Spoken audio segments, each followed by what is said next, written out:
Madam Ganga Prasad वो देसी सियासत में विदेशी तड़का लगा रही हैं। काले कपड़े उनकी पहचान है। बिहार चुनाव में उतरी हैं, प्लूरल्स पार्टी की मुखिया हैं और दावा कर रही हैं कि अगर वो बिहार की मुख्यमंत्री बनती हैं तो बिहार के लोगों को आर्थिक आजादी दिलाकर रहेंगी, बिहार का काया पलट कर देंगी और लोगों को उनका हक दिलाकर रहेंगी। जी हाँ, हम बात कर रहे हैं पुष्पम प्रिया चौधरी की, जिनका जन्म बिहार के दरभंगा जिले में हुआ। पुष्पम का ज्यादा वक्त भी दरभंगा जिले में ही बीता है। उसके बाद पुष्पम प्रिया चौधरी पढ़ाई के लिए लंदन गई। इनका दावा है कि ये इकोनॉमिक्स पॉलिसी की ट्रेनिंग लेकर लंदन से बिहार लौटी हैं और इसकी मदद से पुष्पम बिहार के लोगों की किस्मत बदलने की बात कर रही हैं। पुष्पम प्रिया चौधरी का कहना है कि वो नेता नहीं बल्कि पॉलिसी मेकर बनना चाहती हैं।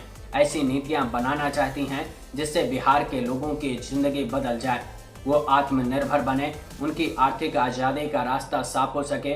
पुष्पम काले कपड़े इसलिए पहनती हैं क्योंकि देश के नेता उजले कपड़ों का इस्तेमाल करते हैं। उनकी माने तो देश में नेता सुभाष चंद्र बोस और डॉक्टर राजेंद्र प्रसाद थे, जिनकी नीतियां देश को बेहतर बनाती हैं। उन्हें इस बात का अफसोस है कि बिहार की बेहतरी के लिए कोई भी सरकार ठोस नीतियां नहीं बना सकी और नतीजा सबके सामने है कि बिहार आज देश के सबसे पिछड़े राज्यों में शुमार किया जाता है। पुष्पम प्रिया चौधरी बिहार विधानसभा चुनाव के लिए जमकर पसीना बहा रही हैं, लोगों के साथ संपर्क कर रही हैं और प्लूरल्स पार्टी को तेजी से आगे बढ़ाने की मशक्कत में जुटी हैं। पुष्पम प्रिया चौधरी के लुक में भी लोगों को विकसित समाज की झलक दिखती है। वो वेस्टर्न कपड़ों के साथ हाई हील पहनती हैं, लोगों को जागरूक करने की कोशिश कर रही हैं, फर्राटेदार हिंदी और अंग्रेजी बोलती हैं, साथ ही तमाम सवालों का जवाब बेहद बेबाकी के साथ देती हैं। पुष्पम प्रिया चौधरी दावा कर रही हैं कि वो जाति की सियासत को खत्म कर विकास की सियासत करना चाहती हैं। इसी वजह से जाति के कॉलम में उनकी पार्टी के लोग जाति के नाम के बजाय बिहारी लिख रहे हैं। पुष्पम का कहना है कि बिहार के विकास का अहम रोड़ा जातियां हैं जो सियासत को भटका रही हैं और जातिगत सियासत की वजह से ही बिहार का विकास रुका हुआ है। लेकिन इन सारी बातों के अलावा कई अहम सवाल भी हैं जिनके जवाब मिलने अभी भी बाकी हैं। जैसे पुष्पम प्रिया चौधरी अचानक ही सियासत में कैसे उतरे, उनका पारिवारिक बैकग्राउंड क्या है, चुनाव के लिए उन्हें फंडिंग कहां से मिल रही है और उनकी सियासत का ये प्रयोग कितना ईमानदार है। ये सवाल इसलिए जरूरी है क्योंकि इन्हें परखे बिना आप किसी को भी वोट करना शायद ही पसंद करेंगे। पुष्पम प्रिया चौधरी पर यह सवाल बेहद अहम है क्योंकि वो एक राजनीतिक परिवार से ताल्लुक रखती हैं। पुष्पम प्रिया चौधरी के पिता का नाम विनोद चौधरी है, जो पूर्व एमएलसी और जेडीयू के नेता हैं। विनोद चौधरी सीएम नीतीश कुमार के बेहद करीबी माने जाते हैं। ऐसे में पुष्पम प्रिया चौधरी की सियासत पर सवाल उठने भी लाजमी हैं। फेसबुक से काफी पहले से ही पुष्पम प्रिया चौधरी ने अपने राजनीतिक मंसूबे लोगों तक पहुंचाने शुरू कर दिए थे।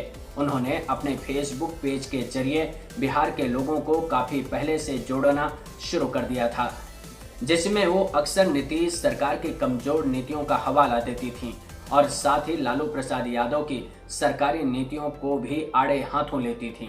उनकी ये कोशिश काफी हद तक रंग भी लाई।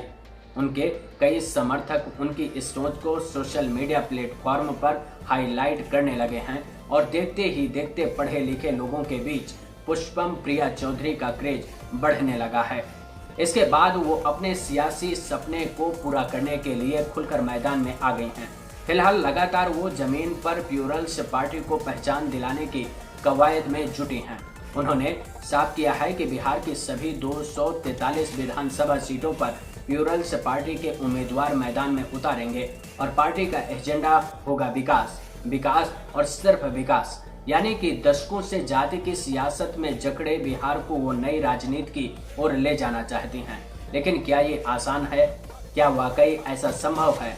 ऐसा इसलिए क्योंकि बिहार की सियासत में ये प्रयोग बिल्कुल नया है। सभी दलों पर जातिगत सियासत के आरोप लगते हैं और बड़ी पार्टियां जातियों का समीकरण देखते हुए ही टिकट बांटती हैं, क्योंकि जीत का सबसे बड़ा फॉर्मूला अब तक तो यही माना जाता है। पुष्पम प्रिया चौधरी ने लॉकडाउन के दौरान 30 years of lockdown in Bihar नाम का कैंपेन भी चलाया था। जिसमें नई नीतियों को लागू करने की हिमायत की थी ताकि बिहार के लोगों को आर्थिक रूप से सशक्त बनाने में मदद मिल सके। इसी वजह से वो खुद को सीएम उम्मीदवार बताती हैं। दावा करती हैं कि अगर बिहार की जनता उन्हें चुनती है तो बिहार के विकास का नया दौर सिर्फ वो ही ला सकती हैं। खैर, तमाम सवालों के बीच ये तो साफ है कि पुष्पम प्रिया चौधरी की सियासत का आधार तो वाकई नया ही है। ये ऐसा प्रयोग है जिस पर राजनीतिक दलों ने भले ही लंबे चौड़े वादे किए हों, लेकिन नतीजा आज तक तो सिफर ही रहा है। ऐसे में जनता पुष्पम प्रिया चौधरी के वादों पर कितना यकीन करती है, ये तो फिलहाल वक्त ही बताएगा। पुष्पम प्रिया चौधरी का ये प्रयोग कितना सफल होगा, ये तो अभी कहना मुश्किल है, लेकिन इतना जरूर है कि अपनी अनोखे स्टाइल से वो काफी हद तक लोगों और सियासी दलों का ध्यान अपनी ओर खींचने में कामयाब जरूर हो रही हैं। इस वीडियो में इतना ही, लेकिन वीडियो को लाइक करना और चैनल को सब्सक्राइब करना मत भूलिएगा। इस पर अपने विचार शेयर करेंगे तो हमको भी अच्छा लगेगा। इसके साथ ही मैं अपने सभी वीडियो टेलीग्राम में डालता रहता हूं, तो चैनल को ज्वाइन कर लेंगे तो मेरे हर वीडियो का नोटिफिकेशन आपको मिलता रहेगा। नमस्कार।